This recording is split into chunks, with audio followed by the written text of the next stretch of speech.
بسم اللہ الرحمن الرحیم الحمد للہ رب العالمین ثم الصلاۃ والسلام علی محمد وآلہ الطیبین الطاہرین ولعنۃ اللہ علی اعدائہم اجمعین من یومنا ھذا الی قیام یوم الدین اما بعد فقد قال اللہ فی کتابہ المجید وقولہ الحق بسم اللہ الرحمن الرحیم لقد كان لكم في رسول الله أسوة حسنة لمن كان يرجو الله واليوم الآخر وذكر الله كثيرا بر محمد وآل محمد صلوات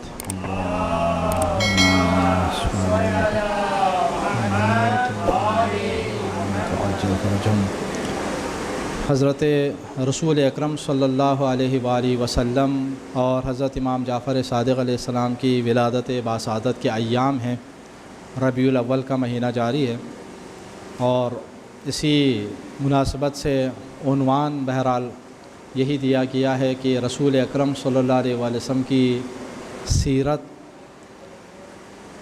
وحدت امت کا ذریعہ، اور اسی طرح ایک اور ضمنی جو عنوان اس کے اندر ہے وہ صحابہ کرام اور اہل بیت اطہار علیہ السلام کے حوالے سے کہ قرآن کریم کے اندر ان کے حوالے سے جو اللہ تعالیٰ نے آیات کریمہ نازل فرمائی ہیں ان کی جانب بھی اشارہ کیا جائے۔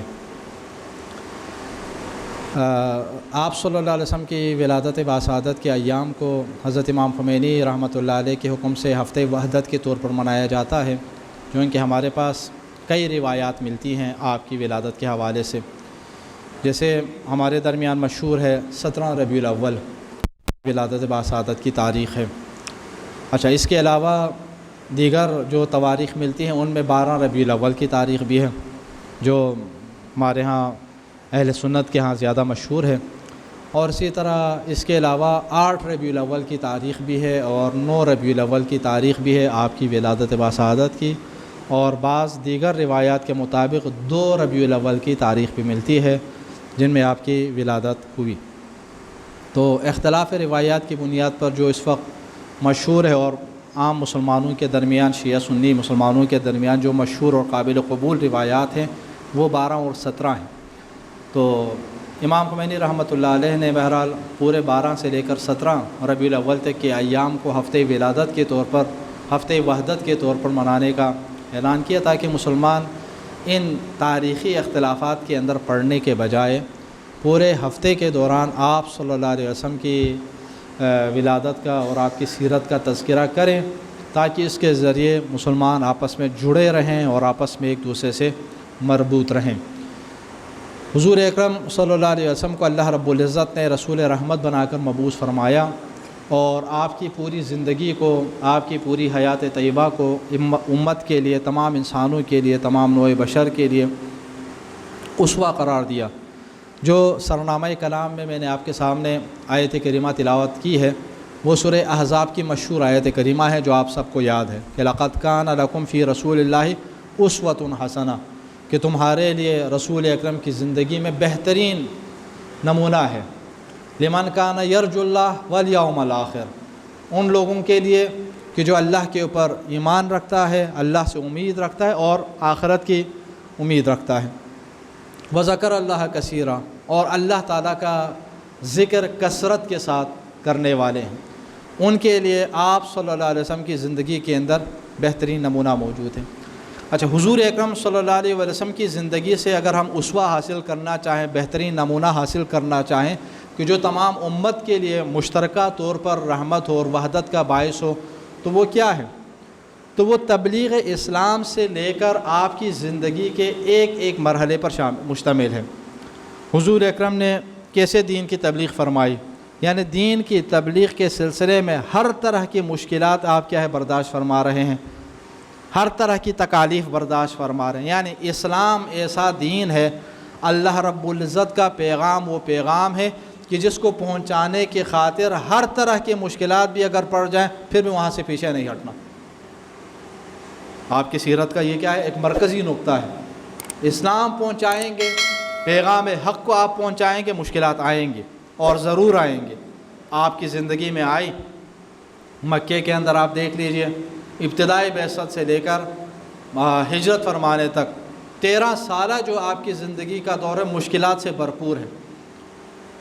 آپ کے اعلان نبوت سے پہلے قریش کے لوگ آپ کے دشمن نہیں ہیں، آپ کے ساتھ دوستی رکھتے ہیں، آپ کے ساتھ محبت کا رشتہ رکھتے ہیں، آپ کا احترام کرتے ہیں، آپ کی دل سے عزت کرتے ہیں۔ لیکن یہی لوگ جیسے ہی آپ اعلان نبوت فرماتے ہیں، لوگوں کو یہ اعلان کرتے ہیں کہ قولوا لا الہ الا اللہ تفلحوا، تو یہی لوگ آپ کے جانی دشمن بن جاتے ہیں۔ تو اس کا مطلب ہے کہ اس اعلان کی وجہ سے یہ لوگ آپ سے دشمنی کر رہے ہیں، اور کوئی دشمنی نہیں ہے، ذاتی اناد نہیں ہے، ذاتی اختلاف نہیں ہے، خاندانی بظاہر اختلاف نہیں ہے، اس سے پہلے آپ کا احترام بھی کر رہے ہیں، لیکن آپ کے اس اعلان کی وجہ سے اب یہ آپ کے جانی دشمن بن جاتے ہیں۔ وہی لوگ کہ جو کچھ عرصہ پہلے آپ کا احترام کر رہے تھے اب آپ کے ساتھ اختلاف کر رہے ہیں۔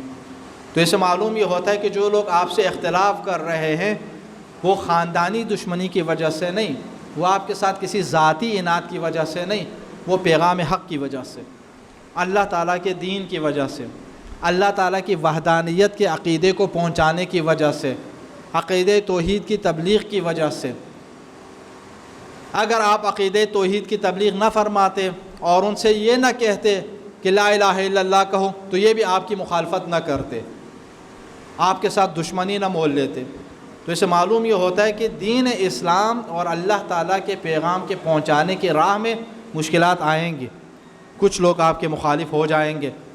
تو آپ کی سیرت سے جو ہمارے لیے ایک مرکزی جو ایک نقطہ نکلتا ہے وہ کیا کہ مشکلات اگر آتی ہے تو آنے دیں، پیغام حق کے سلسلے میں مشکلات بھی آ جائیں گی، مشکلات کو برداشت کرنا ہوگا۔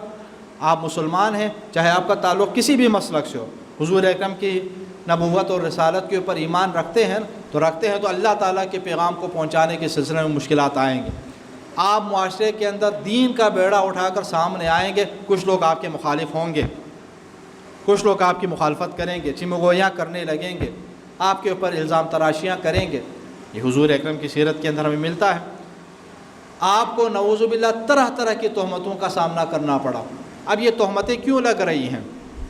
آپ کو نعوذ باللہ جادوگر کہا جاتا ہے، آپ کو نعوذ باللہ ساحر کہا جاتا ہے، آپ کے اوپر دیگر الزامات لگائے جاتے ہیں، ٹھیک؟ تو یہ الزامات کیوں لگ رہے ہیں؟ پیغام الہی کے پہنچانے کی وجہ سے۔ لیکن ان تمام تہمتوں کے جواب پہ کیا آپ خاموش رہتے؟ نہیں، آپ نے جو بیڑا اٹھایا تھا پیغام حق کو پہنچانے کا وہ آپ پہنچاتے رہتے ہیں۔ مشکلات اگر آ جاتی ہیں تو آ جائیں، لیکن آپ نے پیغام حق کو جاری رکھنا ہے۔ یہ ایک اور انتہائی اہم نقطہ جو حضور اکرم صلی اللہ علیہ وآلہ وسلم کی حیات طیبہ اور سیرت کے اندر جو نظر آ جاتا ہے وہ یہ ہے کہ استقامت کے ساتھ، صبر کے ساتھ، تحمل کے ساتھ آپ اپنے مشن کو آگے بڑھاتے ہیں، مشکلات سے گھبراتے نہیں ہیں، مشکلات سے پیچھے نہیں ہٹتے، ٹھیک ہے؟ صبر کا مظاہرہ کریں گے لیکن پیغام حق کو پہنچانے کا سلسلہ جاری رکھیں گے، مصائب اور مشکلات کے موقع پر صبر کریں گے، برداشت کریں گے، لیکن کوئی ایسا قدم نہیں اٹھائیں گے کہ جس سے مشن کو نقصان پہنچے، جس سے اسلام کو نقصان پہنچے۔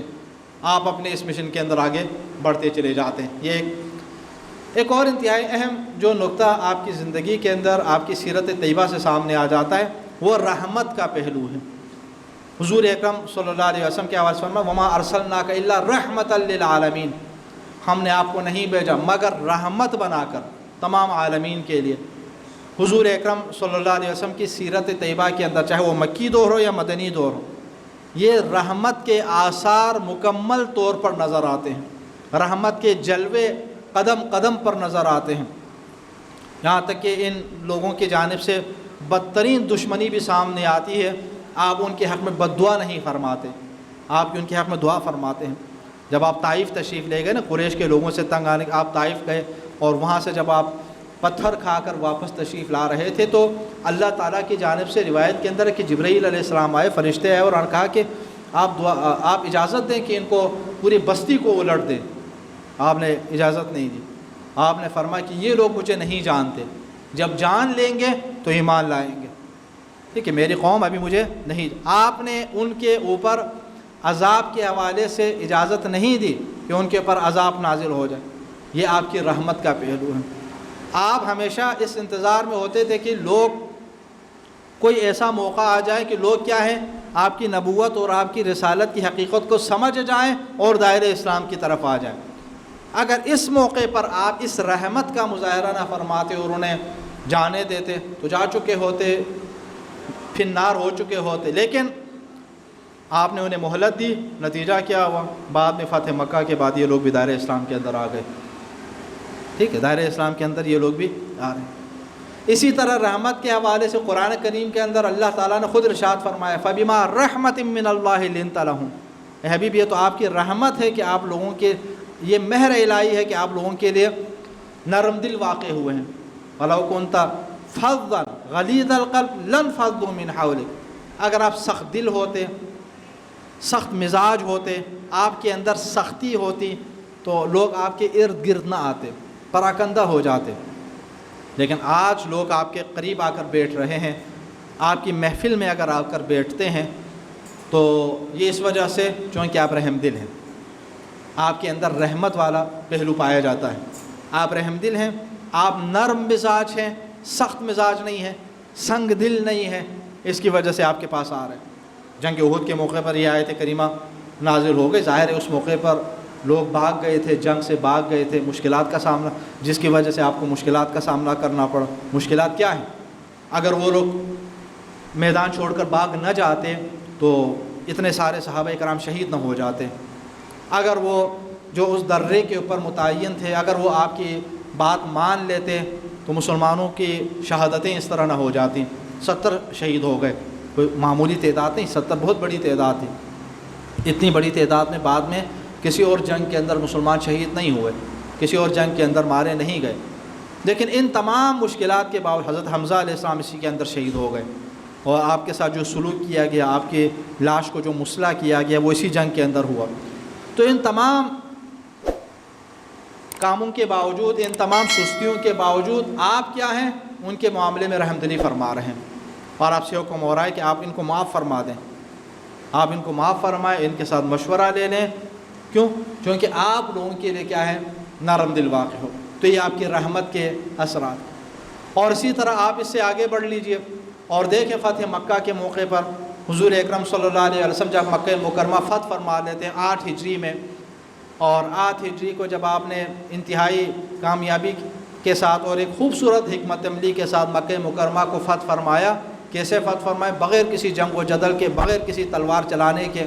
تو اس موقع پر یہ مکے کے سارے لوگ آپ کی غلامی میں آ گئے۔ اس زمانے کا دستور یہی تھا نا کہ جو مغلوب قوم تھی، شکست خوردہ قوم تھی، وہ فاتح قوم کی غلامی میں آ جاتی تھی۔ یہ سب آپ کی غلامی میں آ گئے۔ اب اس موقع پر آپ اگر چاہتے انتقام لینا، لے سکتے تھے، نہیں لیا۔ نہ صرف انتقام نے، بعض لوگوں نے نعرہ لگایا کہ الیوم یوم المظلمہ، آج تو انتقام کا دن ہے، آج تو خون ریزی کا دن ہے، آج قریش کے لوگوں سے بدلہ لیے جانے کا دن ہے۔ جب آپ تک یہ اعلان پہنچا، آپ تک یہ خبر پہنچی، تو آپ نے اعلان فرمایا، ان سے کہا کہ جاؤ جا کر ان سے کہیں یہ اعلان نہ، یہ نعرہ نہ لگائیں الیوم یوم الملحمہ، آج انتقام کا دن ہے، خون ریزی کا دن ہے، بلکہ یہ کہیں الیوم یوم المرحمہ، آج رحمت کا دن ہے، آج بخشش کا دن ہے، آج معاف کیے جانے کا دن ہے۔ اور وہاں پر جب لوگوں کو آپ نے خانہ کعبہ سے بتوں کو گرائے جانے کے بعد، بتوں کا خاتمہ کرنے کے بعد، خانہ کعبہ کی تطہیر کے بعد جب آپ وہاں پر آئے اور ان کے سامنے جب آپ نے یہ اعلان فرمایا، تو پھر یہ نہیں کہا کہ تم لوگ معاف اس صورت میں معاف کیے جاؤ گے کہ تم اسلام قبول کر لو۔ جب آپ مکے میں داخل ہو رہے تھے تو آپ نے یہ کہا تھا کہ جو اپنے گھر کا دروازہ بند کر لے وہ پس کیا ہے، اس کے لیے امان ہے۔ یہ نہیں کہ جو اسلام قبول کر لے ان کے لیے امان ہے، جو کلمہ پڑھ لے ان کے لیے امان ہے، یہ ایسی کوئی شرط نہیں رکھی، یہ آپ کی رحمت تھی۔ اگر آپ یہ شرط رکھنا چاہتے تھے رکھ سکتے، نہیں، آپ نے کل قیامت تک تمام آنے والے مسلمانوں کے سامنے یہ پیغام پہنچا دیا۔ اسلام زبردستی منوایا جانے والا دین نہیں ہے، زبردستی کسی کے دل میں اسلام کو نہیں بٹھایا جا سکتا۔ یہ نہیں کہا جا سکتا کہ اسلام قبول کریں گے تو تم بچ جاؤ گے، کلمہ پڑھ لو گے تو بچ جاؤ گے ورنہ نہیں بچو، ایسا نہیں کہا۔ فرمایا کہ جو اپنے گھر کا دروازہ بند رکھیں گے وہ بچ جائیں گے، ان کے لیے امان ہے۔ جو فلان کے گھر میں داخل ہو جائے ان کے لیے امان ہے، جو یہ آبادی چھوڑ کر پہاڑ کے اوپر چڑھ جائے ان کے لیے امان ہے۔ ٹھیک، یعنی آپ نے، اور پھر بعد میں جب ان کو بلایا تو ان کے سامنے آپ نے عام معافی کا اعلان فرمایا، اذهبوا انتم الطلقاء، جاؤ میں نے تم سب کو آزاد کر دیا، اور سب آپ کے آزاد کردہ غلام بن گئے۔ اور آپ کی اس رحمت کا اثر کیا ہوا، آپ کے اس عام معافی کا اثر کیا ہوا، یہ لوگ کہ جو اب تک دشمن تھے آپ کے، کلمہ پڑھ کر مسلمان ہو گئے، دائرہ اسلام کے اندر آ گئے۔ تو آپ کی زندگی مکمل طور پر رحمت ہے۔ آپ نے اپنی حیات طیبہ کے اندر امت کے سامنے جو اپنی سیرت چھوڑی، معاف کرنے کا، عام معافی کا، جو آپ کے ساتھ دشمنی کر رہے ہیں ان کے ساتھ بھی معافی کا معاملہ آپ اختیار فرما رہے ہیں۔ تو یہی وجہ ہے کہ حضرت رسول اکرم صلی اللہ علیہ وسلم کی پوری زندگی کے حوالے سے اللہ تعالیٰ نے فرمایا لقد کان لکم فی رسول اللہ اسوۃ حسنہ، پوری زندگی کے اندر تمہارے لیے کیا ہے، اسوہ حسنہ موجود ہے۔ تبلیغ اسلام کے سلسلے میں آپ کے لیے اسوہ حسنہ موجود ہے، تبلیغ اسلام کی راہ میں استقامت اور صبر سے کام لینے میں آپ کے لیے اسوہ ہے، اور لوگوں کو معاف کرنے کے سلسلے میں آپ کے لیے اسوہ ہے، لوگوں کے ساتھ کیسے برتاؤ کرنا ہے ان کے اس معاملے میں آپ کے لیے اسوہ ہے، اپنے ہمسایوں کے ساتھ کیسے سلوک کرنا ہے اس میں آپ کے لیے اسوہ ہے، اپنے دوستوں کے ساتھ کیسے اٹھنا بیٹھنا ہے اس میں آپ کے لیے اسوہ ہے، اپنے گھر کے اندر اپنے بیوی بچوں کے ساتھ کیسے پیش آنا ہے اس میں آپ کے لیے اسوہ ہے، اور جنگ و جدل کے موقع پر بھی جب میدان جنگ کے اندر بھی ہو تو وہاں پر بھی اخلاقیات کا دامن کیسے تھام کر رہنا ہے اس میں آپ کے لیے اسوہ حسنہ ہے، اپنے دشمنوں کے ساتھ بھی دشمنی میں آگے نہ بڑھنے میں آپ کے لیے اسوہ ہے۔ پوری حیات طیبہ اور سیرت طیبہ کیا ہے، تمام مسلمانوں کے لیے کل رہتی دنیا تک اسوہ ہے، کہ اگر سیرت کے کسی ایک پہلو کو بھی اگر آپ لے لیں گے تو ہماری زندگی کے لیے، ہماری بخشش کے لیے، ہماری نجات کے لیے کیا ہے، یہ کافی ہوگا۔ ایک صلوات پڑھ لیجیے محمد آل محمد کے اوپر۔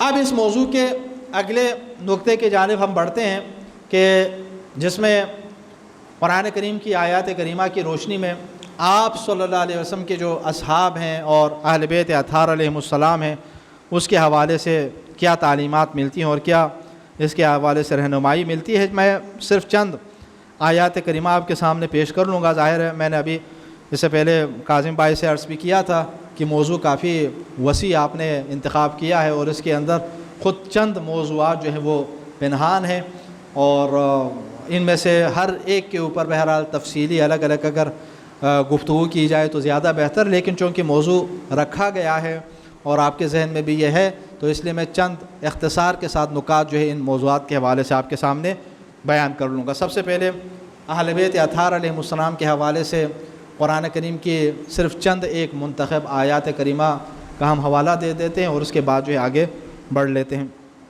آپ جانتے ہیں کہ سورہ آل عمران آیت نمبر 61 کے اندر اللہ تعالیٰ نے مباہلہ کے موقع پر ارشاد فرمایا کہ فمن حاجک فیہ من بعد ما جاءک من العلم فقل تعالوا ندعو ابناءنا وابناءکم ونساءنا ونساءکم وانفسنا وانفسکم ثم نبتہل فنجعل لعنۃ اللہ علی الکاذبین۔ سورہ آل عمران آیت نمبر 61 کہ جب نصارہ نجران کے لوگ آئے اور انہوں نے آپ کے ساتھ مناظرہ کیا، پہلے تو بحث و جدل کیا، آپ نے انہیں سمجھایا کہ دیکھیں کسی بندے کا باپ کے بغیر اس دنیا میں آنے کا مطلب یہ نہیں ہے کہ وہ اللہ تعالیٰ کا بیٹا ہے۔ حضرت عیسیٰ علیہ السلام کے حوالے سے وہ یہی دعویٰ کر رہے تھے کہ چونکہ جناب عیسیٰ علیہ السلام کا کوئی باپ نہیں ہے، بغیر باپ کے وہ پیدا ہو گئے، تو پس باپ کون ہے؟ اللہ تعالیٰ ہے۔ تو آپ نے دلیل کے طور پر ارشاد فرمایا تھا کہ اگر حضرت عیسیٰ علیہ السلام بغیر باپ کے اگر پیدا ہو، حضرت آدم و حوا تو بغیر ماں باپ کے پیدا ہو گئے، بغیر ماں باپ کے اس دنیا میں، پھر ان کے بارے میں کیا کہو گے؟ لیکن اس کے باوجود انہوں نے دلیل کو نہیں مانا تو آخرکار نتیجہ کیا؟ مباہلہ کر لیں، آئیں دعا کر لیتے ہیں، دونوں ایک دوسرے کے حق میں بد دعا کر لیتے ہیں، جو جھوٹا ہوگا اس کے اوپر اللہ تعالیٰ کی لعنت ہو، اور جس کے اوپر اللہ تعالیٰ کی لعنت ہوگی وہ کیا ہے؟ عذاب نازل ہو جائے گا، اور پھر پتہ چلے گا کہ جو بچ جائے وہ حق ہے اور جو ہلاک ہو جائے وہ کیا ہے؟ باطل تھا۔ اور اس موقع پر یہ آیت کریمہ، جب یہ آیت کریمہ نازل ہو گئی تو حضرت رسول اکرم صلی اللہ علیہ وآلہ وسلم حضرت امیر المومنین علی علیہ السلام کو انفس کی جگہ، نفس کی جگہ حضرت بی بی فاطمہ الزہرا سلام اللہ علیہا کو نساء کی جگہ اور امام حسن اور امام حسین علیہ السلام کو ابناء کی جگہ لے کر جاتے ہیں میدان مباہلہ کے اندر. اور ان پاک ہستیوں کو جب میدان مباہلہ کے اندر وہ نصارہ نجران کے لوگ دیکھتے ہیں تو انہیں یقین ہو جاتا ہے کہ یہ سچے ہیں، لیکن سچا ہونے کے یقین ہونے کے باوجود ایمان نہیں لاتے، جزیہ دے کر اپنے دین کے اوپر باقی رہنے کا اعلان کرتے ہیں. ہونا تو یہ چاہے تھا کہ اعلان اسلام قبول کر لیں، سچائی کا علم ہو گیا نا کہ یہ سچے ہیں اور ان کے الفاظ. تو بہرحال اس آیت کریمہ سے معلوم یہ ہوتا ہے کہ اہل بیت اطہار علیہ السلام کون ہیں. قرآن کریم کی ان آیات کریمہ نے آ کر بتایا کہ اہل بیت اطہار وہ ہیں کہ جن کو اس آیت کریمہ کے نزول کے بعد آپ میدان مباہلہ کے اندر لے کر جا رہے ہیں، اور وہ سوائے پنجتن پاک کے کوئی نہیں ہے. قرآن کریم کی اس آیت کریمہ سے یہ بات واضح ہو جاتی ہے کہ اہل بیت اطہار میں رسول اکرم صلی اللہ علیہ وسلم کے ساتھ ساتھ امیر المومنین کی ذات گرامی حضرت بی بی فاطمہ الزہرا سلام اللہ علیہا، امام حسن علیہ السلام اور امام حسین کی ذات گرامی ہے. صلوات پڑھ لیجئے محمد و آل محمد.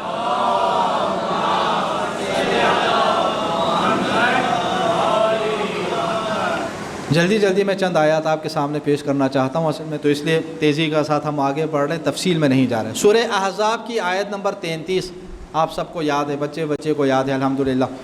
انما یرید اللہ لیذھب عنکم الرجس اہل البیت ویطہرکم تطہیرا.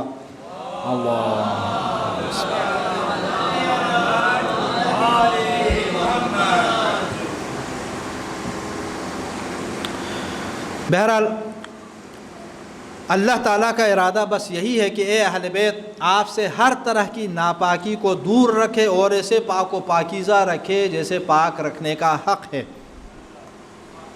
آیت تطہیر کے عنوان سے آپ اس کو جانتے ہیں، اور یہ آیت کریمہ بہرحال جن ہستیوں کے بارے میں بھی ہوگی ان کی عصمت اس سے ثابت ہو رہی ہے کہ وہ پاک و پاکیزہ ہیں. اور اس سے مراد کون سی ہستیاں ہیں؟ روایات کے اندر آپ دیکھ لیجئے کہ اس آیت کریمہ کے حوالے سے رسول اکرم صلی اللہ علیہ وسلم کے فرامین بھی موجود ہیں کہ اس سے مراد علی ہیں، فاطمہ ہے، حسن ہے اور حسین ہے، اہل بیت اطہار علیہ السلام کے حوالے سے. اور اسی طرح یہ آیت کریمہ حدیث قصہ آپ سب کو یاد ہے، آپ سب اکثر ہر ہفتے اس حدیث قصہ کی تلاوت کرتے ہیں. اسی موقع کی حدیث ہے جب آپ نے اس قصہ کے اندر، اس چادر تطہیر کے اندر پنجتن پاک کو جمع فرمایا. حضرت بی بی فاطمہ الزہرا سلام اللہ علیہا کی چادر ہے، اور اس چادر کے اندر اس چادر کے اندر حضرت رسول اکرم تشریف فرمائے. امام حسن تشریف لاتے ہیں، آپ بھی آ جاتے ہیں. امام حسین علیہ السلام تشریف لاتے ہیں، آپ بھی تشریف لاتے ہیں. اسی چادر کے نیچے امیر المومنین کی ذات گرامی آتی، اجازت لے کر وہ بھی آ جاتے ہیں. اور آخر میں جناب سیدہ کونین سلام اللہ علیہا بھی اجازت لیتی ہیں، اور آپ بھی اسی چادر تطہیر کے اندر تشریف لاتے ہیں. جب اس چادر کے اندر یہ پنجتن پاک جب آ گئے، اللہ تعالیٰ نے آیت کریمہ نازل فرمائی. تو اس کا مطلب ہے کہ اہل بیت سے مراد وہ ہیں کہ جو اس چادر تطہیر کے نیچے ہیں. اس کو سیاق و سباق کے حوالے سے دیکھنا، یہ کیا ہے، یہ آیت کریمہ کس موقع پر نازل ہو رہی ہے اس کو آپ دیکھ لیجئے. ظاہر مختلف آیات کریمہ اللہ تعالیٰ نے قرآن کریم کے اندر اپنی خاص مصلحتوں کی بنیاد پر خاص مقامات پر رکھ دی، لیکن اس کا مطلب یہ نہیں ہے کہ جہاں آپ آیت کریمہ کے معنی اور مفہوم کو سیاق و سباق کے تناظر میں دیکھ لیں. اور اس آیت کریمہ کے نزول کے بعد روایات کے اندر آپ دیکھ لیجئے حضور اکرم صلی اللہ علیہ وآلہ وسلم کا معمول تھا کہ آپ جب بھی مسجد کے اندر نماز کے لیے تشریف لے جاتے تو حضرت بی بی فاطمہ الزہرا سلام اللہ علیہا کے گھر کے سامنے کھڑے ہو کر السلام علیکم یا اہل بیت النبوہ کہہ کر خطاب فرماتے اور انہیں نماز کی دعوت دے دیتے اس آیت کریمہ کے نزول کے بعد. روایات میں ہے، بعض روایات کے اندر کہ 6 مہینے، بعض روایات کے اندر کہ 9 مہینے. آپ کا معمول تھا، روزانہ کا معمول تھا کہ آپ اس آیت کریمہ کے نزول کے بعد وہاں پر اہل بیت کے گھر کے دروازے پر کھڑے ہو کر اس آیت کریمہ کی تلاوت بھی فرماتے، سلام کرتے اور نماز کی ترغیب دیتے اور نماز کی دعوت دیتے تھے. تو آپ کا عمل بتا رہا ہے کہ اہل بیت سے مراد یہ ہستیاں ہیں، اہل بیت سے مراد یہ گھرانہ ہے کہ جس گھرانے کے اندر یہ ہستیاں رہتی ہیں، اور وہ جناب سیدہ کونین سلام اللہ علیہا کا گھرانہ ہے. ایک یہ. اس کے بعد سورہ شورا کی آیت نمبر 22 ہے، آپ سب کو یاد ہے، بچے کو الحمدللہ یاد ہے. قُلْ لَا أَسْأَلُكُمْ عَلَيْهِ أَجْرًا إِلَّا الْمَوَدَّةَ فِي الْقُرْبَى کہ حبیب آپ فرما دیجئے کہ میں تم سے کوئی اجر رسالت طلب نہیں کرتا سوائے میرے قریب ترین رشتہ داروں کی مودت اور محبت کے. پس ان ہستیوں کی اور آپ سے پوچھا گیا کہ یا رسول اللہ وہ کون ہیں کہ جن کی محبت اور مودت کو امت کے اوپر اللہ تعالیٰ نے فرض قرار دے دیا اس آیت کریمہ کے اندر. تو آپ نے فرمایا ہم فاطمہ تو و ابوہا و بالہا. آپ نے فرمایا کہ وہ فاطمہ ہیں، آپ کے بابا ہیں، اور اسی طرح مولا کائنات کی ذات گرامی حضرت امام حسن اور امام حسین کی ذات گرامی ہیں. آپ نے مصداق کا تعین کر کے بتایا کہ ان ہستیوں سے مراد کون ہے.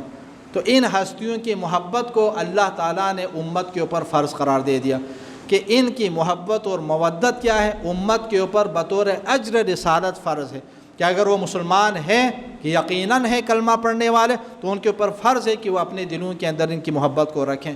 اور یہ عام محبت نہیں، اجر رسالت کے طور. حضور اکرم کی آپ نے نرس کیا ابھی آپ کے سامنے، مشقتوں کو برداشت کر کے، تکالیف برداشت کر کے، مشکلات برداشت کر کے اسلام کے پیغام کو ہم تک پہنچایا. اس کے بدلے میں ہم اگر آپ کی خدمت میں کچھ اگر پیش کر سکتے ہیں، وہ آل اطہار کی محبت اور مودت ہے کہ جو اپنے دل میں رکھ سکتے ہیں. تو یہ وہ محبت ہے.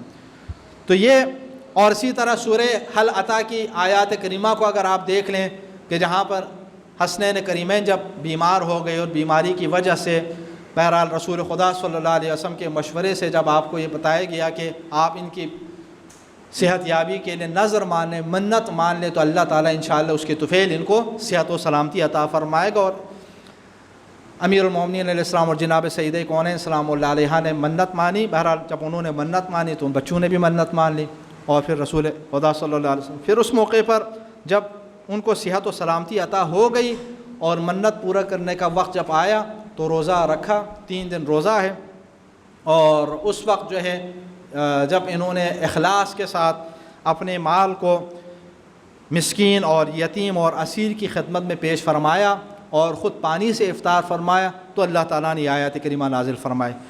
یوفون بالنذر ویخافون یوما کان شرہ مستطیرا. جو نذر پوری کرتے ہیں، نذر پوری کرنے کے لیے روزہ رکھتے، جو نذر پوری کرتے ہیں اور اس دن سے ڈرتے ہیں جس دن کی برائی ہر طرف پھیلی ہوئی ہوگی. وَيُطْعِمُونَ الطَّعَامَ عَلَىٰ حُبِّهِ مِسْكِينًا وَيَتِيمًا وَأَسِيرًا. اور اپنی خواہش کے باوجود مسکین، یتیم اور اسیر کو کھانا کھلاتے ہیں. اپنی خواہش کے باوجود سے مراد کیا ہے؟ بھوک لگی ہوئی ہے، کھانا کھانے کا دل کر رہا ہے، یہ روٹی خود کھانے کا دل کر رہا ہے، لیکن اس کے باوجود کیا ہے؟ یتیم کو دے رہے ہیں، مسکین کو دے رہے ہیں اور اسیر کو دے رہے ہیں. اور پھر اس کے بعد یہ اعلان بھی کرتے ہیں انما نطعمکم لوجہ اللہ لا نرید منکم جزاء ولا شکورا، کہ ہم یہ جو کچھ دے رہے ہیں یہ اللہ رب العزت کی راہ میں دے رہے ہیں، اور اس سے نہ تو ہم کوئی بدلہ چاہتے ہیں اور کوئی شکریہ چاہتے ہیں. بغیر کسی شکریہ اور بغیر کسی بدلے کے ہم اللہ رب العزت کی راہ میں یہ چیزیں پیش کر رہے ہیں. تو یہ وہ آیات کریمہ ہیں کہ جن آیات کریمہ میں اللہ رب العزت نے اہل بیت اطہار علیہ السلام کے مقام اور مرتبے کو بیان فرمایا. اور یہ آیات کریمہ جن ہستیوں کے حوالے سے نازل ہو گئے وہی اہل بیت ہیں. اہل بیت کو ادھر ادھر تلاش کرنے کی ضرورت نہیں ہے، وہی ہے کہ جن کے بارے میں آپ نے فرمایا کہ یہ وہ چادر تطہیر کے اندر جب آ گئے تھے نا، تو حضور اکرم نے ارشاد فرمایا تھا اللہم ہؤلاء اہل، اے پروردگار یہی میرے اہل ہیں. اہل بیت کون ہیں؟ یہی ہیں جو اس چادر تطہیر کے اندر آئے ہیں. تو قرآن کریم کی آیات کریمہ کے اندر بہرحال اہل بیت اطہار علیہ السلام کے مقام کو اور مرتبے کو اللہ تعالیٰ نے ان آیات کریمہ کے اندر بیان فرمایا. چونکہ کافی تیزی کے ساتھ آپ کے سامنے موضوع کے حوالے سے چند نکات پیش کر رہا ہوں، تو اس لیے صرف اختصار کے ساتھ چند آیات پیش کی ہیں. آیات کریمہ کی تعداد اس سے کہیں زیادہ ہے. اب اس کے بعد اگلے عنوان کی جانب اگر ہم بڑھیں، صحابہ کرام کے حوالے سے قرآن کریم کے اندر جو اللہ رب العزت کی جانب سے آیات کریمہ جو نازل ہو گئی ہیں، ٹھیک ہے، ان کی جانب ذرا جلد ہم اشارہ کر لیتے ہیں اور آیات کریمہ کو ذرا دیکھ لیتے ہیں تاکہ ہمارے دلوں کے اندر بہرحال ان کے حوالے سے بھی جو ایک معرفت ہے وہ بڑھ جائے اور حقیقت کا علم ہو جائے. بہرحال سورہ مبارکہ فتح کی آیت نمبر 18 کے اندر اللہ تعالیٰ نے ارشاد فرمایا ہے لقد رضی اللہ عن المؤمنین اذ یبایعونک تحت الشجرہ فعلم ما فی قلوبہم فانزل السکینۃ علیہم واصابہم فتحا قریبا.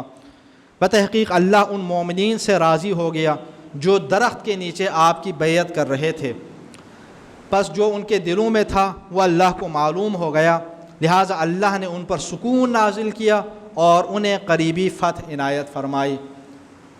آپ جانتے ہیں کہ یہ آیت کریمہ صلح حدیبیہ کے موقع پر نازل ہو گئی۔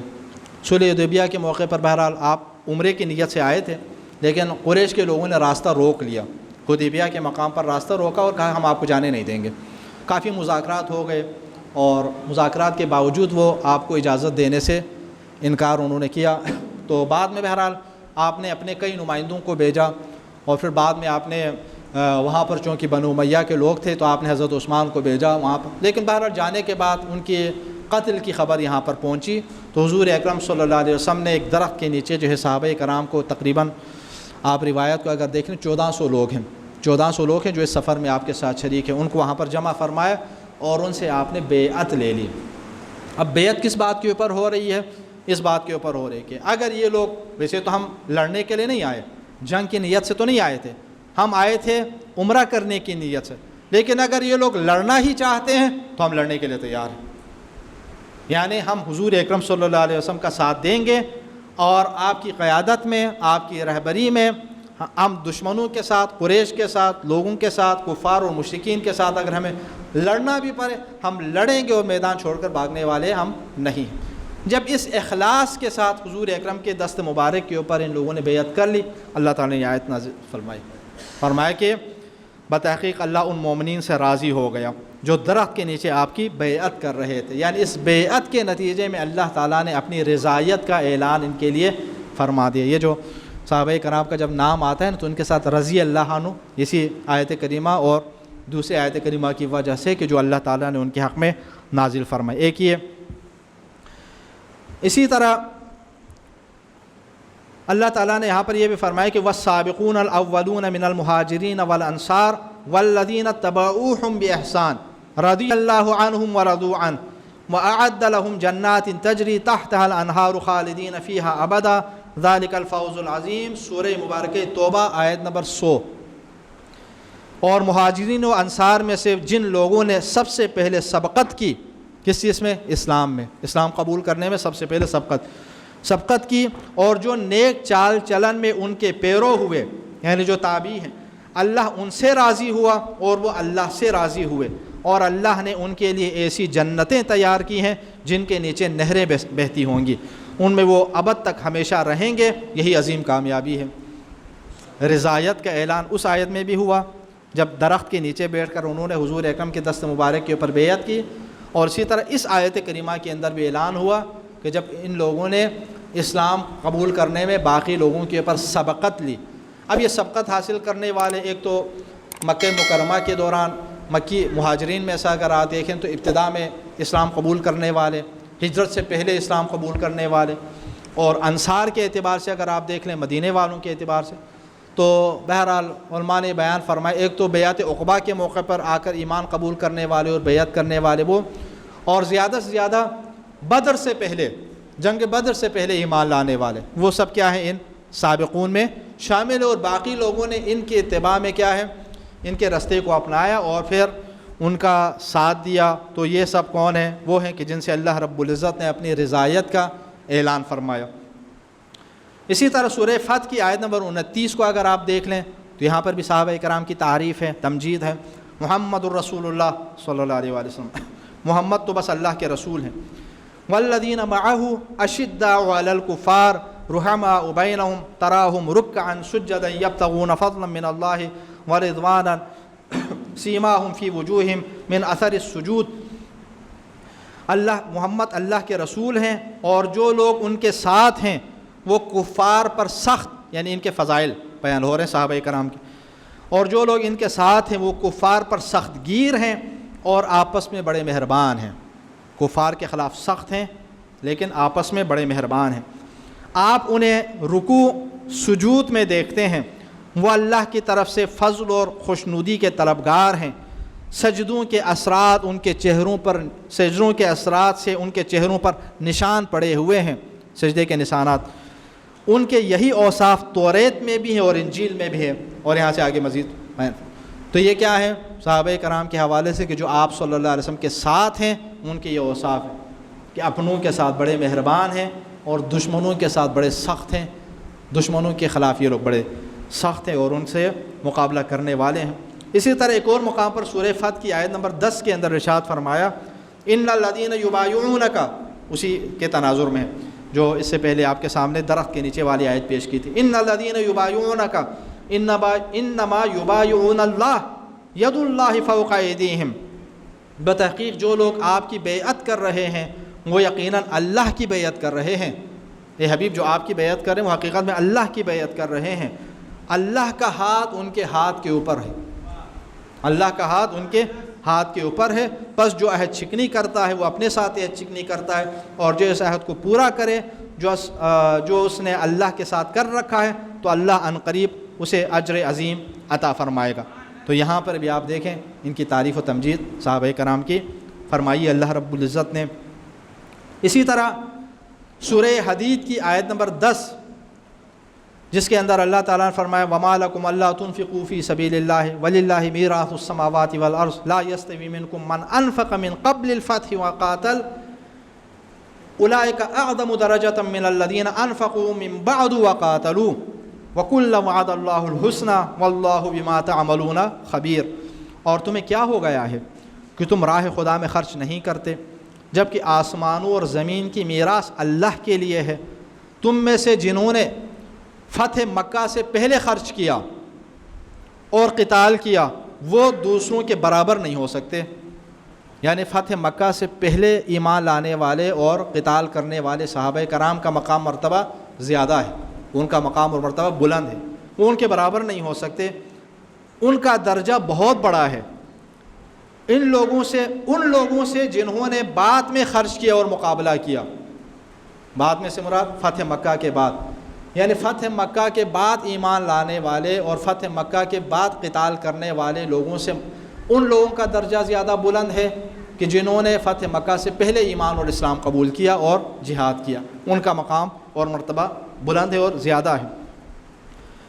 البتہ اللہ تعالیٰ نے تو سب سے اچھائی کا وعدہ کیا ہے اور اللہ تمہارے اعمال سے خوب آگاہ ہے۔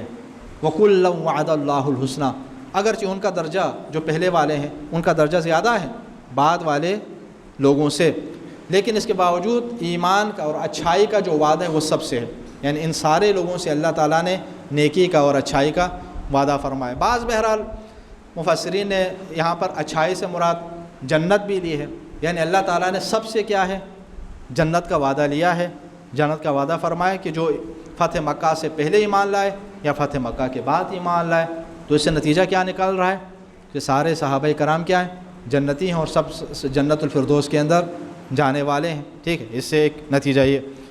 اور اس کے بعد آپ دیکھ لیں سورہ نساء کی آیت نمبر 95، سورہ نساء، وہاں پر بھی اسی طرح لا يستوي القاعدون من المؤمنین غیر اولی الضرر والمجاہدون فی سبیل اللہ باموالہم وانفسہم فضل اللہ المجاہدین باموالہم وانفسہم علی القاعدین درجہ وکلا وعد اللہ الحسنى وفضل اللہ المجاہدین علی القاعدین اجرا عظیما۔ سورہ نساء آیت نمبر 95، بغیر کسی معذوری کے گھر میں بیٹھنے والے مومنین اور راہ خدا میں جان اور مال سے جہاد کرنے والے مومنین یکساں نہیں ہو سکتے، برابر نہیں ہو سکتے، ٹھیک، جو جہاد نہیں کر رہے، جو بغیر کسی عذر کے اپنے گھروں میں بیٹھے ہوئے ہیں، اور وہ جو میدان جنگ کے اندر جہاد کر رہے ہیں، وہ برابر نہیں ہو سکتے۔ اللہ نے بیٹھے رہنے والوں کے مقابلے میں جان و مال سے جہاد کرنے والوں کا درجہ زیادہ رکھا ہے، جو بیٹھے ہوئے ہیں ان سے زیادہ ان کا مقام ہے کہ جو میدان میں جہاد کر رہے ہیں، ان کا زیادہ درجہ رکھا ہے۔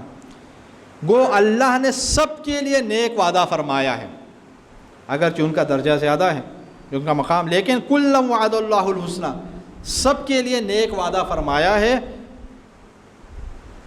مگر بیٹھنے والوں کی نسبت جہاد کرنے والوں کو اجر عظیم کی فضیلت بخشی ہے۔ یقیناً جہاد کرنے والوں کا مقام بہت بلند ہے، ان کا مرتبہ بہت زیادہ ہے، لیکن وعدہ نیکی کا سب سے ہے، جو بیٹھے رہے ان سے بھی اور جو میدان کے اندر آ گئے ان سے بھی۔ تو یہاں پر بھی کلا وعد اللہ الحسنى، ہر ایک سے اللہ تعالیٰ نے حسنہ کا وعدہ، میں نے عرض کیا حسنہ کا معنی اور جو اس کی تفسیر بیان کی نا، بعض لوگوں نے جنت اس سے مراد لی ہے، تو یعنی اس سے مراد کیا، ان سب کے لیے اللہ تعالیٰ نے جنت کا ایک لحاظ سے اعلان فرما دیا۔ تو یہ آیات اور بھی چند آیات کریمہ ہیں، کئی آیات کریمہ جن کے اندر مزید جو ہیں صحابہ کرام کی بہرحال فضیلت ہے اور ان کی تعریف وغیرہ اللہ تعالیٰ نے قرآن کریم کے اندر بیان فرمائی ہوئی ہے۔ ٹھیک ہے، تو اب کیا سوال یہ ہے، کیا صحابہ کرام کے حوالے سے قرآن کریم کے اندر صرف اس طرح کی آیات ہیں، تعریف پر مشتمل آیات ہیں، یا دیگر آیات بھی ہیں؟ تو ہم قرآن کریم کی دیگر آیات کریمہ کو جب دیکھتے ہیں، باقی صورتوں کو جب دیکھتے ہیں، تو وہاں پر ایسی آیتیں بھی ہیں کہ جن آیات کریمہ کے اندر اللہ تعالیٰ نے سرزنش بھی فرمائی ہے، جن آیات کریمہ کے اندر اللہ تعالیٰ نے ان کی مذمت بھی فرمائی ہوئی ہے۔ یعنی دونوں طرح کی آیتیں ہیں، تعریف والی آیات کریمہ بھی ہیں، مذمت اور سرزنش والی آیات کریمہ بھی ہیں۔ ٹھیک ہے، تو ان میں سے چند آیات کریمہ صرف آپ کے سامنے پیش کر لوں تاکہ دونوں طرح کی آیات کا ایک مفہوم بہرحال آپ کے سامنے آ سکے۔ سورہ مبارکہ توبہ کی آیت نمبر 25 کے اندر اللہ تعالیٰ نے ارشاد فرمایا لقد نصرکم اللہ فی مواطن کثیرہ ویوم حنین اذ اعجبتکم کثرتکم فلن تغنی عنکم شیئا وضاقت علیہم الارض بما رحبت ثم ولیتم مدبرین۔ ٹھیک، سورہ توبہ میں بتحقیق بہت سے مقامات پر اللہ تمہاری مدد کر چکا ہے، اور حنین کے دن بھی اللہ نے تمہاری مدد کی ہے، جنگ حنین کے موقع پر بھی اللہ تمہاری مدد کی ہے، جب تمہاری کثرت نے، جنگ حنین کی بات ہو رہی ہے، جب تمہاری کثرت نے تمہیں غرور میں مبتلا کر دیا تھا مگر وہ تمہارے کچھ بھی کام نہ آئی، تمہاری کثرت تمہارے کام نہ آئی، اور زمین اپنی وسعتوں کے باوجود تم پر تنگ ہو گئی، پھر تم پیٹھ پھیر کر باغ کھڑے ہوئے تھے، میدان چھوڑ کر بھاگ گئے تھے۔ مسلمان زیادہ تھے، فتح مکہ کے موقع پر 10,000 مسلمان تھے، پھر یہاں پر نئے مسلمان 2,000 تھے، تو 12,000 کے لشکر کے ساتھ حضور اکرم حنین کے لیے نکلے تھے، اور ان کی تعداد تو کم تھی، اس سے 4,000 کے قریب ان کی تھی۔ مسلمان پہلی مرتبہ کثرت میں تھے اپنے دشمنوں سے، تو بعض لوگ کہہ رہے تھے کون ہمیں شکست دے سکتا ہے، کون ہمیں بھگا سکتا ہے، ہم تو اتنی بڑی تعداد میں ہیں، اب دیکھتے ہیں کون ہمارے مقابلے میں آج۔ اور جب وہاں پر گئے تو اچانک ان لوگوں نے چھپ کر ایسا حملہ کیا، میدان چھوڑ کر بھاگ گئے۔ اللہ تعالیٰ نے یہاں پر تم غرور کا شکار ہو رہے تھے، تکبر کا مظاہرہ کر رہے تھے، لیکن موقع ایسا آیا کہ وہ کثرت تمہارے کام نہ آئی، یعنی کثرت کی وجہ سے بعد میں فتح کامیابی ملی، کثرت کی وجہ سے نہیں ملی، ایمانی شجاعت کی وجہ سے ملی، ایمان کی طاقت کے ساتھ جب آپ بعد میں لڑے تو کامیابی ملی۔ کثرت اور ان چیزوں کو دیکھ کر اللہ تعالیٰ کی کہ اس کی وجہ سے آپ کو کہا، بلکہ موقع ایسا آیا تھا کہ زمین اپنی وسعتوں کے باوجود تم پر تنگ ہو گئی تھی، اور تم پیٹ پھیر کر کیا ہے، پھیر کر بھاگ، یعنی حضور اکرم کو چھوڑ کر بھاگ گئے تھے، سوائے چند لوگوں کے جو یہاں پر بیٹھے تھے۔ سورہ آل عمران کی آیت کریمہ کو اگر آپ دیکھ لیں تو وہاں پر بھی بہرحال اس طرح کی سرزنش وہاں پر ملتی ہے کہ جب انہوں نے حضور اکرم صلی اللہ علیہ وسلم کو جنگ احد میں ساتھ چھوڑا تھا، تو جنگ احد والا معاملہ تو چلا آپ یہ کہنے کہ ابتدائی دور کا ہے، لیکن جنگ حنین والا معاملہ تو 8 ہجری کا ہے، یعنی اس وقت بھی کچھ لوگوں نے ساتھ چھوڑا اور وہ میدان چھوڑ کر بھاگ گئے، پیغمبر اکرم ان کو پیچھے سے بلاتے رہے، لیکن وہ ایسے بھاگے جا رہے تھے جیسے حضور اکرم کی بات آواز سن ہی نہیں رہے تھے، اس طرح وہ کیا ہے پہاڑ کے اوپر بھاگے۔ سورہ آل عمران کے اندر اللہ تعالیٰ نے ان چیزوں کو وہاں پر بیان فرما دیا۔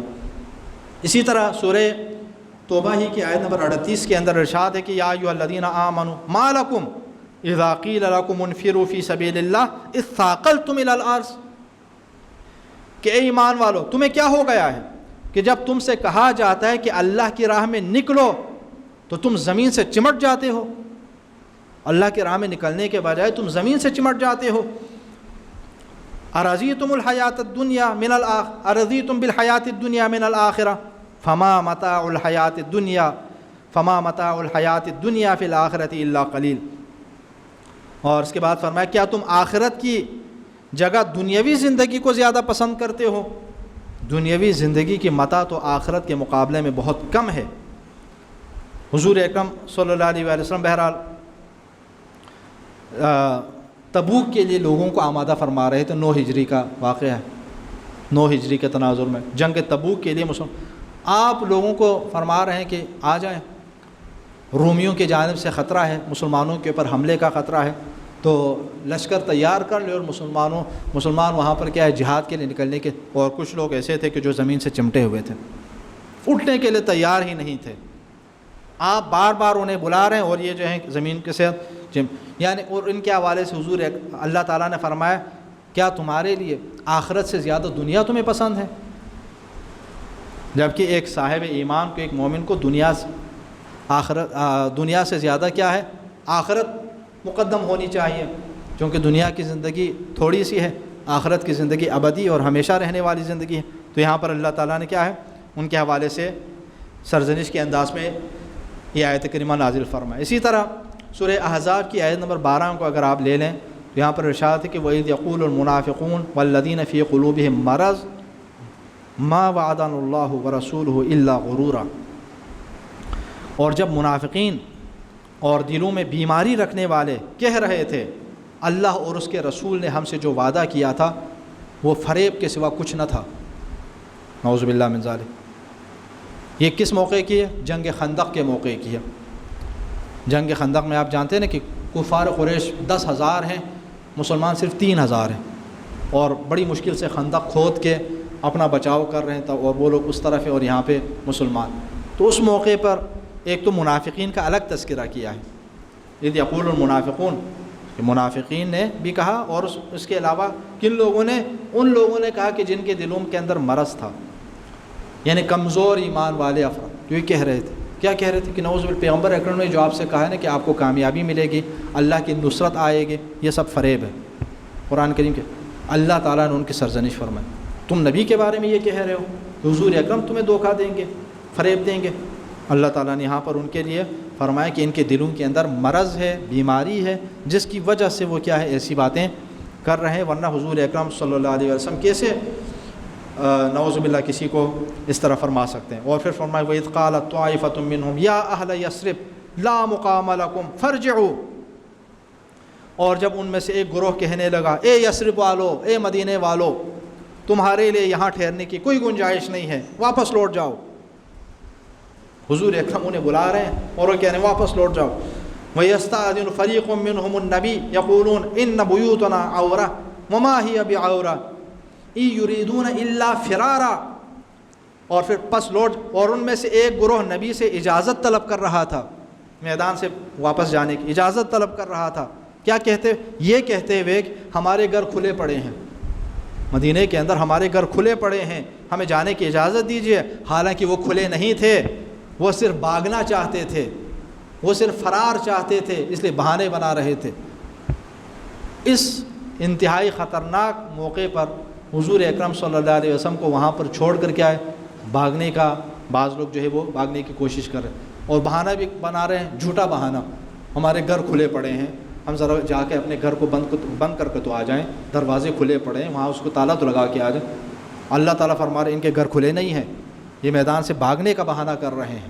یہ اس طرح ان کی ایک لحاظ سے مذمت. وَلَوْ دُخِلَتْ عَلَيْهِمْ مِنْ أَقْطَارِهَا ثُمَّ سُئِلُوا الْفِتْنَةَ لَآتَوْهَا وَمَا تَلَبَّثُوا بِهَا إِلَّا يَسِيرًا. اور اگر دشمن ان پر شہر کے اطراف سے گھس آتے، پھر انہیں اس فتنے کی طرف دعوت دی جاتی تو وہ اس میں پڑ جاتے اور اس میں صرف تھوڑا ہی توقف کرتے.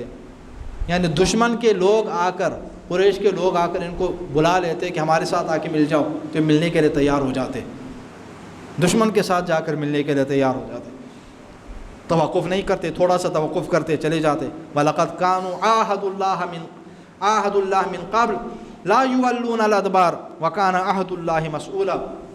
حالانکہ پہلے یہ لوگ اللہ سے عہد کر چکے تھے کہ پیٹھ نہیں پھیریں گے، اور اللہ کے ساتھ ہونے والے عہد کے بارے میں باز پرس ان سے ہوگی.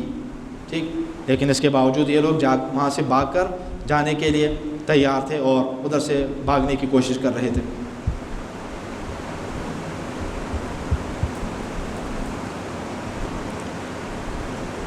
اور پھر بعض لوگوں کے حوالے سے اللہ تعالیٰ نے سورہ آل عمران کے اندر جو وہاں پر تھے پیغمبر اکرم صلی اللہ علیہ وسلم کی بہرحال شہادت کی ایک خبر ایک موقع پر پہنچی. ٹھیک ہے، تو اس موقع پر سب لوگ آپ کو چھوڑ کر جو بھاگے، تو اس کے موقع پر فرمائے سورہ آل عمران آیت نمبر 144 وَمَا مُحَمَّدٌ إِلَّا رَسُولٌ. محمد صلی اللہ علیہ وسلم تو بس رسول ہی ہیں. قد خلت من قبلہ الرسل، ان سے پہلے اور بھی رسول گزر چکے ہیں، افإن مات او قتل انقلبتم علی اعقابکم، بھلا اگر یہ وفات پا جائیں یا قتل کر دیے جائیں تو کیا تم الٹے پاؤں پھر جاؤ گے؟ وَمَن يَنْقَلِبْ عَلَىٰ عَقِبَيْهِ فَلَن يَضُرَّ اللَّهَ شَيْئًا وَسَيَجْزِي اللَّهُ الشَّاكِرِينَ، اور جو الٹے پاؤں پھر جائے گا وہ اللہ کو کوئی نقصان نہیں پہنچا سکے گا، اور اللہ عنقریب شکر گزاروں کو جزا دے گا۔ جنگ احد کے موقع پر جب اچانک وہ حملہ ہوا تو اس موقع پر ایک موقع ایسا آیا کہ حضور اکرم صلی اللہ علیہ وسلم کی شہادت کی خبر پھیلی، کسی نے کہہ دیا کہ محمد مارے گئے ہیں، تو سب لوگ بھاگ گئے، حالانکہ حضور اکرم شہید نہیں ہوئے تھے، لیکن سب لوگ بھاگ گئے اور پہاڑ کی جانب جو ہے وہ بھاگنے لگے، اور بھاگتے ہوئے یہ کہنے لگے اب اس دین کے اندر رہنے کا کیا فائدہ، اب دوبارہ اپنے پرانے آباء و اجداد کے دین کی طرف ہم واپس پلٹتے ہیں، اور اس سے جو ہے سردار قریش سے ہم ذرا اپنے لیے امان نامہ بھی حاصل کر لیتے ہیں تاکہ وہ ہمیں بخش دیں اور ہمیں معاف کر دیں۔ یہ کہتے ہوئے لوگ بھاگ رہے۔ اللہ تعالیٰ نے فرمایا محمد تو اللہ کے رسول ہیں، ابھی تو ویسے تو نہیں مارے گئے، آپ شہید نہیں ہوئے، اگر مارے جائیں یا اگر قتل ہو جائیں، اگر اس دنیا سے چلے جائیں تو کیا تم واپس الٹے پاؤں پھر جاؤ گے اپنے پرانے دین کی جانب؟ اللہ تعالیٰ انقلبتم علی اعقابکم، تم واپس اپنے آباء و اجداد کے دین کی جانب تم پلٹ جاؤ گے۔ ٹھیک ہے، حضور اکرم صلی اللہ علیہ وآلہ وسلم اگر نہیں ہے تو کیا ہو، آپ کا دین تو ہے، آپ جو دین لے کر آئے، آپ جو پیغام لے کر وہ تو موجود ہے، اس دین کے اوپر تم باقی رہو۔ ان کی ایک لحاظ سے سرزنش فرمائے، اور جو الٹے پاؤں پھر جائے گا اللہ کو کوئی نقصان نہیں پہنچ جائے گا۔ جیسے اللہ کا کیا نقصان ہوگا؟ نقصان ہوگا تو آپ کا اپنا ہوگا کہ آپ یہ دین کو چھوڑ کر دوسری طرف آپ چلے جا رہے ہیں، لیکن جو عنقریب شکر گزار ہیں ان کو تو اللہ تعالیٰ جزا دے گا۔ یہ اور اس کے بعد ام حسبتم ان تدخلوا الجنۃ ولما يعلم الله الذين جاهدوا منكم ويعلم الصابرين ولقد كنتم تمنون الموت من قبل ان تلقوه فقد رأيتموه وانتم تنظرون، کیا تم لوگ یہ سمجھتے ہو کہ جنت میں یوں ہی چلے جاؤ گے، حالانکہ ابھی اللہ نے یہ دیکھا ہی نہیں کہ تم میں سے جہاد کرنے والے کون ہیں اور صبر کرنے والے کون ہیں، اور تم میں سے کچھ لوگ ایسے تھے کہ جو اس سے پہلے موت کی تمنا کر رہے تھے، یہ وقت آنے سے پہلے، جہاد کا یہ وقت آنے سے موت کی تمنا کر رہے تھے، اور تم دیکھ رہے تھے ان کو اپنی آنکھوں سے۔ تو یعنی قرآن کریم کی تمام آیات کریمہ کا اگر آپ جائزہ لیں تو وہاں سے ایک بات ثابت ہو جاتی ہے، ایک بات جو ہے وہ سامنے آ جاتی ہے کہ جو اللہ اور اللہ کے رسول کی اطاعت کریں ان کے لیے اللہ رب العزت کی جانب سے اجر ہیں۔ ٹھیک ہے، وَمَن يَعْصِ اللَّهَ وَرَسُولَهُ، اور جو اللہ تعالیٰ اور اللہ تعالیٰ کے رسول کی نافرمانی کریں اور ان کے نقش قدم پر اگر نہ چلیں تو ان کے لیے اللہ رب العزت کی طرف سے جہنم کا وعدہ فرمایا۔ بہرحال چند آیات کریمہ تھی، ان آیات کریمہ کی تفصیل میں ہم اس لیے نہیں گئے تاکہ کوئی سوال پھر بعد میں نہ اٹھ جائے، تو اس لیے ہم نے صرف آیات کو پیش کرنے کا اور آیات کریمہ کا ترجمہ کرنے کے اوپر اکتفا کیا ہے، اس کے اوپر حاشیہ نہیں لگایا ہے، ظاہر ہے، ٹھیک ہے، تو اس وجہ سے، ورنہ ان کے اوپر کافی زیادہ گفتگو کی گنجائش ہے۔ دعا ہے کہ پروردگار بحق محمد و آل محمد ہمیں قرآن کریم کی آیات کریمہ کو پڑھنے اور ان کی تعلیمات کو سمجھنے کی توفیق عطا فرما۔